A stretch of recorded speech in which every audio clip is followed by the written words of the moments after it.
pero lo que realmente quería hacer no lo hacía.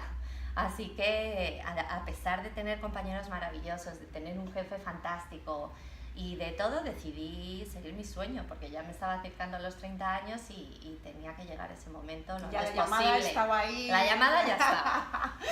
Y yo ya había sentido, yo ya había sido la hija perfecta durante demasiados años, ¿no? Así que decidí pasármelo bien. Dije, bueno, pues voy a estudiar todo esto que... Ah, bueno, pasó una cosa muy importante, que es que Obama ganó las primarias a Hillary Clinton en las elecciones americanas. Y yo empecé a pensar, porque yo siempre pensaba irme a Francia, que era donde sabía que hay una escuela de administración pública de donde salen todos los políticos.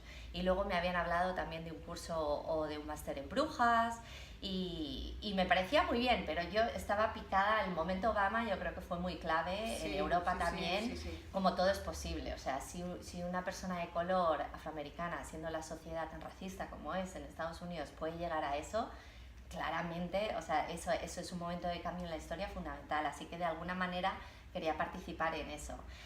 Y yo empecé a googlear qué era lo que la gente del equipo Obama, qué era lo que estudiaban, ¿no? En Estados Unidos, ¿qué es lo que haces? Porque no hay oposiciones, como existe aquí técnico comercial del Estado, ¿no?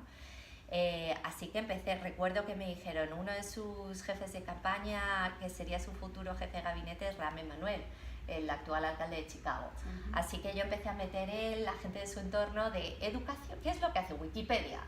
Y entonces lo que me daba cuenta es que todos los políticos o los asesores de los políticos en Estados Unidos estudian en las escuelas de gobierno, que son unos máster que te enseñan el oficio del servicio público, pero de una manera muy distinta a la española. No es por sectores, sino es más bien métodos de evaluación, métodos de análisis, métodos de ideación, van al hueso. O sea, para un estudiante de derecho romano, de teoría política como yo, de repente me metí, o sea, lo que estaba buscando era un mundo de econometría, matemáticas, teoría de juegos.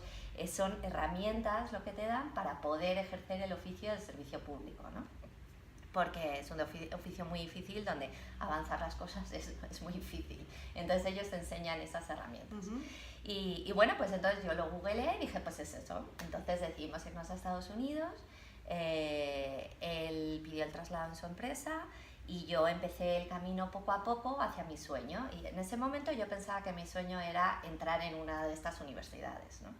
Ese era mi sueño. Y luego ya veremos, ¿no? Pero por lo menos yo ya tengo la educación, cómo llegue al camino en el que yo quiero, pues ya lo veremos. Porque además es una cosa totalmente distinta a cómo se mueve en España. Claro, o sea, totalmente distinto. Investigando a ver cómo se llegaba. Efectivamente, yo la puerta ya me la había cerrado. Al no estudiar ciencias políticas en la Complutense, ni estar trabajando para un partido político, la manera de entrada normal era imposible aquí. No lo veía. Entonces pues dije, bueno, pues voy a buscar otra manera y en la medida de lo posible, lo conseguiré o no lo conseguiré, pero por el camino seguro que me pasan cosas fantásticas, ¿no? Qué bueno. O sea, por lo que te puede pasar, digo, estudiando en una buena universidad en Estados Unidos, haciendo un poco el cambio de carrera, mínimo me lo pasaré bien, por lo menos. Así que eso hice, empecé mi camino poco a poco, me preparé estos exámenes dificilísimos que hace falta hacer para entrar en las universidades. En paralelo empecé a crear una familia, me quedé embarazada de mi primer hijo, Nico.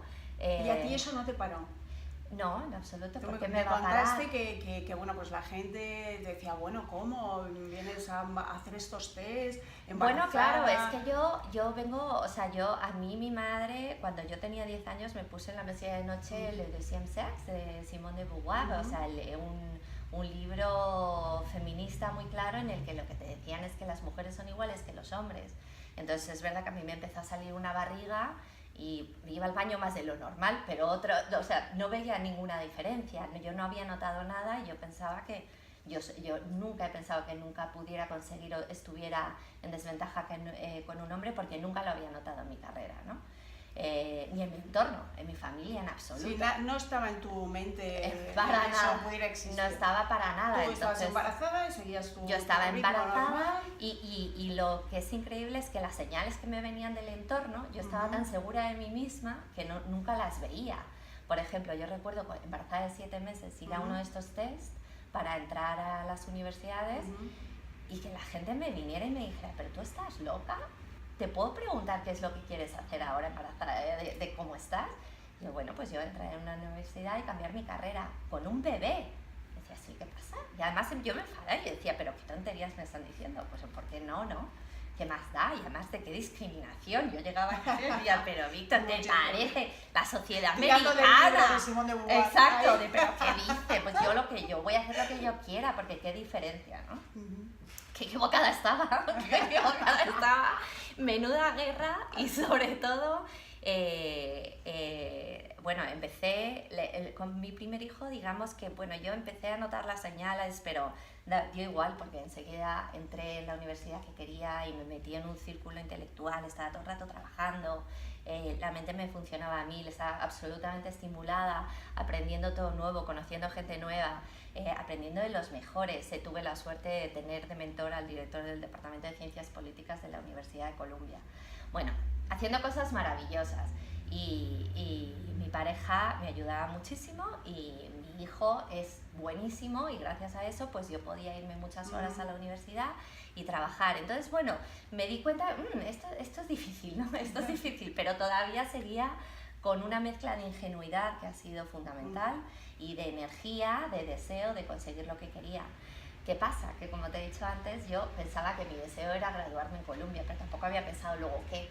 Bueno, pues yo cumplí mi deseo, estuve 3 años, incluso alargué mis estudios para empezar un doctorado, estuve 1 año encerrada en la biblioteca y luego cuando me gradué me quedé embarazada de mi segunda hija, Simona, que ahora tiene 4 años. Y fue en ese momento cuando yo ya había cumplido lo que tenía que cumplir, que es la universidad, y me quedé embarazada de mi segunda hija y después de todo el esfuerzo me di un golpe de realidad que nunca he tenido esa sensación en mi vida y me transformó por completo. Ese es tu momento de inflexión, tu primer momento de inflexión. Claramente, o sea, la bajada había empezado antes, ¿no? Pero ya cuando lo entendí por completo y fue ese cambio de perspectiva y de mente absoluto, de semanas y semanas de poder entender lo que estaba pasando con mi cuerpo, ese fue mi momento de inflexión, cuando me quedé embarazada de mi segunda hija y cuando tuve al bebé, porque me di cuenta de que equivocada estaba, cómo la naturaleza a las mujeres existimos para eso, para tener bebés y cómo cambia tu cabeza, cómo cambia tu cuerpo y tú a pesar de que sigues intentando seguir para adelante, no te deja, no puedes, o sea, tú estás en ese momento de tu vida, estás para criar a los niños y en ese momento me encontré. En ese momento tiraste el libro de Simone de Beauvoir. Bueno, en ese momento lo tiré a la ventana, llamé a mi madre y le dije, o sea, te agradezco que me hubieras enseñado así por toda la energía, pero esto no es verdad. O sea, las mujeres no somos iguales que los hombres, es imposible, no solo eso, sino que nunca lo seremos. Y qué equivocada estaba de pensar que lo era, cuando la fortaleza en sí está en entender lo distintos que somos y en explotar esas diferencias y sobre todo encontrar paz contigo mismo, que es lo que me costó. O sea, yo estuve mucho tiempo intentando entender mi lugar en la tierra, porque yo pensaba que mi sueño era estudiar algo para poder progresar en mi carrera y no pensaba que había barreras ni inconvenientes ni que mi entorno personal influyera de ninguna manera en este sueño que yo me había marcado y qué equivocada estaba, efectivamente. Me contaste que tuviste que reestructurarte internamente porque bueno, tenías una serie de creencias que habías mamado en tu familia, que por cierto te dieron unos valores estupendos y tal, pero ahí fue algo con lo que tú no contabas. Y yo siempre, cuando hacéis este momento de inflexión, que estáis en la cueva del héroe, ¿no? Siempre os pregunto, ¿qué herramientas utilizasteis para salir de la cueva? Porque si estás aquí es porque saliste de la cueva, ¿no? Entonces, a mí me gustó mucho lo que me contaste, ¿no? Quiero que le digas a todos qué instrumentos, qué herramientas utilizaste para salir de la cueva. Bueno, pues mi principal herramienta era yo solucionarme mis problemas conmigo misma, identificar. Yo siempre he sido muy práctica, entonces no tengo ningún problema en yo hacer un scan y decir, a ver, pero ¿qué es lo que está pasando? ¿Tú por qué estás triste hoy? ¿Pero qué es lo que te pasa, no? Y esto no es, pues esto no puede ser. Bueno, pues encontrar momentos para pensar y buscar soluciones, ¿no? Tú mismo. Y esa es mi principal herramienta. El problema es que la ciudad de Nueva York no te permite eso. Entonces yo tenía dos opciones. O me iba de mis hijos y de mi marido 2 semanas a un retiro de yoga, o a encontrarme a mí misma en la India, o en Canadá, o en México, y 2 o 3 semanas a pensar, o buscaba ratitos para pensar donde pudiera. Y la verdad que separarme de mi familia no me apetecía nada para eso. Y luego que soy más práctica, entonces no necesito 3 semanas. Yo lo que necesitaba era media hora cada día, y ese momento de paz siempre lo encontraba en el metro de Nueva York. Sí, ya bueno, sabéis, un retiro de meditación o el metro. Bueno, es que el metro de Nueva York es fantástico porque no te pueden localizar, no conoces a nadie y te lleva donde quiera. Me he perdido una cantidad de veces yo en el metro de Nueva York porque claro, para mí es un retiro, entonces yo me meto y digo, uy, que no sé dónde tenía que estar. Me he pasado. Espera, que estoy solucionando una fenomenal, cosa. porque yo me quedo mirando al infinito y empiezo a pensar y luego pues apunto en el móvil ideas que tengo y se me pasa. Porque lo menos importante es el transporte, lo bueno es el entorno y esa paz que siempre he encontrado en el metro, y mis amigos de Nueva York se ríen muchísimo de mí porque soy una apasionada del transporte público de Nueva York, no se dan cuenta de la paz que me genera, que para mí es fundamental. Solucionas tus problemas internos y te reestructuras. Exacto, o sea, pues yo siempre utilizaba eso, y luego sobre todo si me preguntas herramientas, eso es fundamental.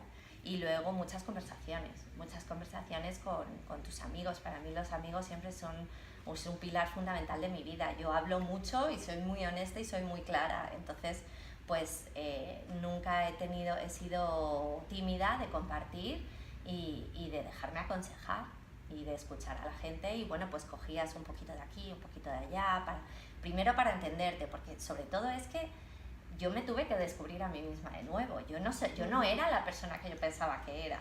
Entonces yo primero estaba en la cueva conociéndome, identificando cómo soy con otras personas, entendiendo todo mi entorno, entendiéndome a mí misma en todo mi entorno, y hasta que no tuve ese ejercicio yo no he podido salir de ahí, para nada.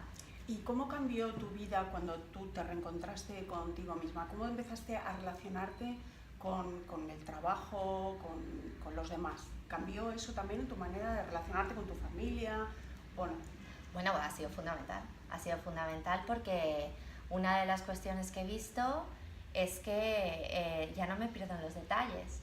O sea, antes, cuando yo pensaba que me conocía, pero la realidad es que no me conocía a mí misma, los detalles y los momentos me importaban muchísimo, pero yo, ahora que ya me conozco, entiendo al otro, eso es lo que me ha pasado, que soy más capaz de entender mi entorno y entender los incentivos de la gente, las debilidades de la gente. Entiendo cómo el amor lo guía todo, y los detalles de un día malo no son los importantes, o sea, está todo mucho más elevado que eso, y para mí eso ha sido fundamental en mejorar las relaciones que tenía con mi familia, con mis amigos y con mi familia en casa, o sea, con mis 4, mi mini familia de 4, ¿verdad?